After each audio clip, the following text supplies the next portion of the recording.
SSC পরীক্ষার্থী ২০২৭ তোমাদের কুরআন মাজিদ পরীক্ষার প্রশ্ন কেমন হবে তা নিয়েই থাকছে আজকের আমাদের ভিডিও। প্রথমেই থাকবে 40টা টিক, প্রতিটা প্রশ্নের মান থাকবে 1 করে। 40টা টিকে মোট 40 মার্ক থাকবে। দ্বিতীয়ত থাকবে তোমাদের অনুবাদ, 60টা অনুবাদ থাকবে, তা থেকে তোমাদের 4টা অনুবাদ লিখতে হবে।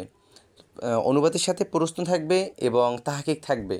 তো তোমরা 4টা অনুবাদ লিখলে তোমরা পাবা 40 মার্ক। এই তোমাদের মোট টিকে 40 আর অনুবাদের প্রশ্নসহ হবে 40 মার্কে 80 মার্ক। তারপর তৃতীয়ত থাকবে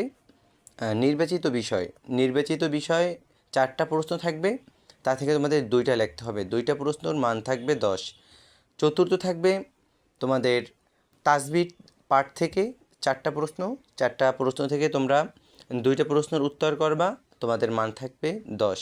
তো এই মোট তোমাদের 100 মার্ক। প্রতিটি বইয়ের প্রশ্ন কেমন হবে তা জানতে আমাদের চ্যানেলটি সাবস্ক্রাইব করে রাখতে পারো তোমরা।